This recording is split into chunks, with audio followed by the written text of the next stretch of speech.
잘 지내고 계시죠? 여러분 삶에 하나님의 도우시는 은혜가 늘 함께 하시길 바랍니다. 7월 17일 금요일 매일 예배 하나님 앞에 기도하며 나아갑니다.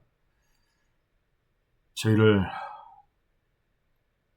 언제나 보호하시고 지켜주신 하나님 앞에 영광과 감사를 돌립니다. 힘에 겨운 문제와 어려움들을 만날 때에도 하나님은 늘 우리를 도우시죠. 어떤 때는 하나님이 안 도와주시는 것 같을 때도 있을 겁니다. 그러나 그때에도 잊지 않게 하옵소서. 하나님을 잊지 아니하시는 분이시고 우리의 때, 우리가 정한 그 시간보다 하나님이 정하신 때, 하나님의 때에 우리를 도우시고 우리와 함께 하시며 우리의 삶에 하나님의 일을 이루어내심을 기억하게 하셔서 교회를 사랑하는 우리 가족들이 때때로 이런저런 고난들을 당한다 할지라도 하나님을 향한 시선을 놓치지 않게 하시고 하나님의 백성으로 든든히 살아내도록 도와주옵소서. 오늘도 말씀이 저희들의 발의 등이고 길의 빛이 되기를 간절히 원합니다.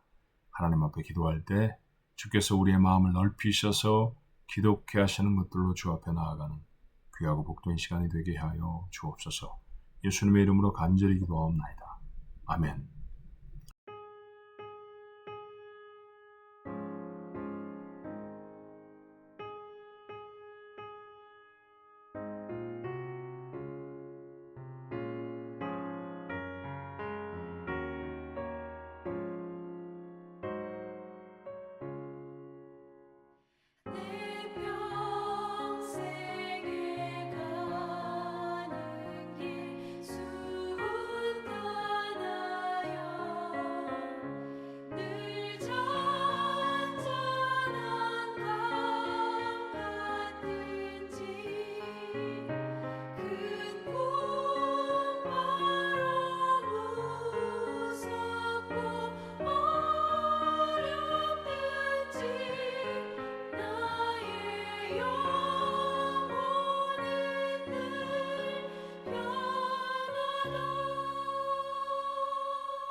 주신 말씀 어제에 이어서 에스겔서 25장의 말씀입니다. 12절부터 17절까지의 말씀이에요.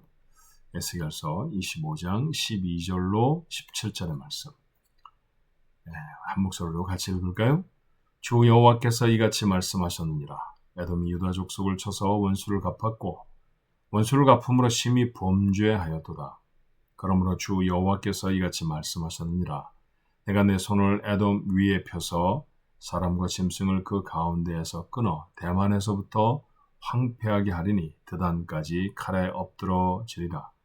내가 내 백성 이스라엘의 손으로 내 원수를 에돔에게 갚으리니 그들이 내 진노와 분노를 따라 에돔에 행한즉 내가 원수를 갚음인 줄을 에돔이 알리라. 주 여호와의 말씀이니라. 주 여호와께서 같이 말씀하셨느니라. 블레셋 사람이 옛날부터 미워하여 멸시하는 마음으로 원수를 갚아 진멸하고자 하였도다. 그러므로 주 여호와께서 이같이 말씀하셨느니라. 내가 블레셋 사람 위에 손을 펴서 그렛 사람을 끊으며 해변에 남은 자를 진멸하되 분노의 착벌로 내 원수를 그들에게 크게 갚으리라. 내가 그들에게 원수를 갚은즉 내가 여호와인 줄을 그들이 알리라 하시니라. 아멘. 에스겔서를 새롭게 묵상하게 되었죠. 에스겔서 25장부터 32장까지의 말씀은 심판을 당해 바벨론의 포로로 잡혀간 사람들, 또 마침내 그 바벨론 손에 의해 성전을 잃어버려야 할 유다 백성을 향한 이 말씀이 기록되어 있는 그것이 주된 에스겔서의 기록인데요. 특별히 그 중에 한 부분, 25장부터 32장까지의 말씀은 유다 주변에 있는 7나라에 대한 죄악과 심판에 대한 말씀이라고 했어요. 자, 어제도 우리가 몇몇 나라들을 살펴보았지만 오늘은 에돔이라고 하는 나라에 대한, 블레셋이라고 하는 나라에 대한, 민족에 대한 심판을 기록하고 있습니다. 먼저 에돔은 에서의 후손이에요. 에서라고 하는 사람이 누군지 아시죠? 야곱의 형 아니었습니까? 그러니까 에서와 야곱은 형제고요. 야곱이 이룬 후손이 이스라엘의 12지파를 이루어서 이스라엘이라는 나라를 이루었다고 하면 에돔 사람들과는 이스라엘이 형제 같은 나라, 또 형제 같은 민족이라는 거죠. 근데 그 형제 같은 에돔이 엄청나게 이스라엘을 괴롭힙니다. 어마어마하게 괴롭혀요. 바벨론에 의해서 유다가 망하는 데에도 이 에돔은 적지 않은 힘을 더합니다. 이후에 포로들이 돌아와서 유다를 재건할 때에도 가장 앞서서 맞게 아주 집요하게 방해했던 사람들이 바로 이 에돔 사람들이기도 했습니다. 하나님이 그들을 향해서 분노하시죠. 심판을 예고하십니다. 두 번째 나라는 블레셋이라고 하는 사람인데요. 여러분, 블레셋은 두말할 것도 없이 이스라엘의 오래된 적이었죠. 그렇죠. 모세의 인도를 받다가 여호수아에 의해서 바톤을 넘겨받고 이스라엘 백성은 가나안 땅에 들어옵니다.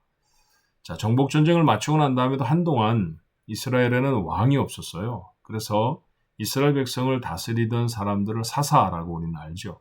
그 사사 시절에 가장 이스라엘을 괴롭히던 사람들이 바로 블레셋 사람들이었잖아요. 그렇죠? 이후에 왕이 된 다음에도 다윗이 누구와 가장 싸움을 많이 했나요? 다름 아닌 블레셋 사람들과 싸움을 가장 많이 했었습니다. 법궤를 빼앗긴 것도 블레셋 사람들에게 빼앗겼고요. 나라가 거의 다 초토화될 정도로 다 어려워지고 그런 힘든 과정을 겪었던 것도 블레셋 사람들에 의해서였죠. 블레셋 사람들은 말도 못하게 이스라엘을 괴롭히는 사람들이었습니다. 자, 그런데 오늘 그 나라들을 벌하시겠다고 하죠. 중요한 사실 하나를 우리가 알아야 돼요. 하나님은 자기 백성을 괴롭힌 나라들을 반드시 벌하십니다. 이게 하나님 자녀 사랑 중에 하나의 모습이에요. 생각해보면 사실 그렇죠. 여러분들이 자녀를 키우실 때 가끔은 경험하셨을 일이라고 생각합니다만 우리 아이들도 때때로 억울한 일을 당하지 않습니까? 근데 그 억울한 일을 당해서 가지고 오면 그 일들을 가지고 오면요. 내가 억울한 일을 당한 것보다 더 화가 나고 더 속이 상하잖아요. 얼마나 마음에 분노가 가득 차게 되는지 모릅니다. 여러분 그런 경험 한두 번쯤 있으실지 몰라요. 바로 그것이 하나님의 마음이신 것이죠. 하나님의 백성 이스라엘이 망하는데 박수를 치고 좋아하던 사람들, 그 사람들이 하나님의 심판을 당합니다. 그 일에 협조했던 에돔도 블레셋도 오늘 하나님의 심판을 면할 수가 없었어요. 자, 결국 에돔이라는 나라는 유다의 손에 의해서 멸망을 당하게 되는데 이두메라고 하는 이름의 한 백성, 한 민족이 되어져서 이스라엘에 편입되어지지만 이스라엘 사람들에서 언제나 두 번째 백성인 것처럼 조금 이렇게 같이 살지만 신분의 차별이 있는 사람들 우리가 이등 국민 그렇게 표현하잖아요. 그런 세컨드 시티즌으로 살아가는 사람들이 바로 이 에돔 사람들이 되어져 버리고 말아요. 블레셋은요. 언제 어떤 나라에 의해서 멸망을 당했나?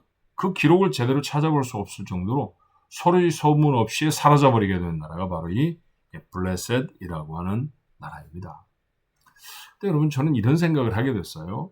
이 메시지를 에스겔이 듣고 에스겔이 전합니다. 자기 백성에게. 근데 그때 상황이 어떤 때였느냐 하면 이스라엘 백성들이 포로로 잡혀와 있을 때입니다. 자, 포로로 잡혀와서 이제 자기네들의 성도 멸망되어질 성전도 다 부서질 것이라는 그 참혹한 예언을 들어야 하는 때인데 얼마나 마음이 무너지겠어요? 얼마나 속이 상했겠습니까? 근데 그때 뭐라고 하나님이 그들에게 말씀해 주시느냐 하면 너희들이 망할 때 주변에서 박수치고 좋아했던 사람들 너희들이 망할 때 힘을 막 더해서 너희들을 힘겹게 했던 사람들 내가 그들을 이렇게 심판할 거야. 그 말씀을 하시는 거예요. 얼마나 위로가 됐을까요? 어렵고 힘든 중에도 큰 위로가 됐을 겁니다. 자, 오해는 좀 없으셨으면 좋겠는데 에돔이 망하는 것이 블레셋 사람들이 망하는 것이 그들에게 위로가 되어졌다는 말씀만은 안 해요. 물론 그래서 위로를 받았던 사람도 있었겠죠. 암몬이 망해버리고 모압이 다 회파되어지고 그런 것들을 기뻐하던 이스라엘 백성들도 있을지 모릅니다. 그런데 건강한 위로는 어떤 것이었을까요?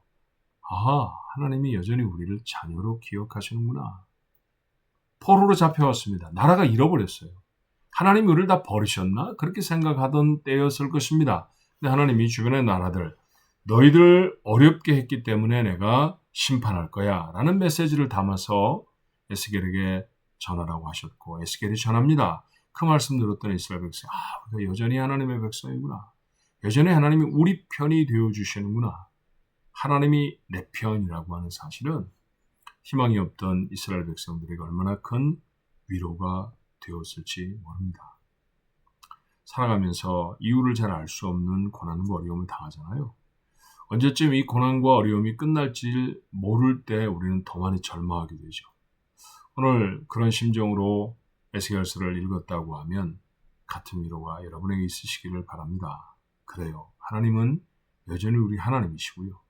우리가 잘 알 수 없는 시간들을 살아간다 할지라도 하나님은 아시는 시간을 살게 하시는 거죠. 이스라엘 백성은 70년 만에 돌아올 거라고 들었어도 믿지 못했습니다. 하나님은 70년 만에 그 이스라엘 백성을 자기 땅으로 돌아오게 하시고 회복시켜 주십니다. 하나님의 약속은 하나도 땅에 떨어지지 않고 다 이루어지는 줄로 믿습니다. 하나님은 하나님의 백성의 편이십니다. 여러분과 저는 두말할 것도 없는 하나님의 백성이잖아요. 무슨 상황과 어려운 일들을 당한다 할지라도 하나님이 여전히 내 편이십니다. 내 편이신 하나님. 오늘 그 메시지가 본문을 통해 여러분의 가슴에 담겼으면 좋겠어요. 이런저런 모양으로 때때로 힘겹고 어렵게 살아간다 할지라도 하나님이 내 편이시라는 사실 때문에 오늘 위로가 있으시기를. 그래서 용기를 내서 다시 한번 하나님의 사람으로 살아내는 복되고 거룩한 하루가 되기를 주님의 이름으로 축원합니다. 기도할까요? 하나님, 살기가 참 힘이 듭니다. 버겁고 어렵습니다. 여기에 고난이라도 더해지면 정말 소리를 지를 수밖에 없죠. 우리 가족들 중에 참 많은 분들이 그런 삶으로 살아갑니다. 아니, 온 세상에 하나님을 믿는 거룩한 백성들의 삶에 이런 고난과 어려움이 있습니다.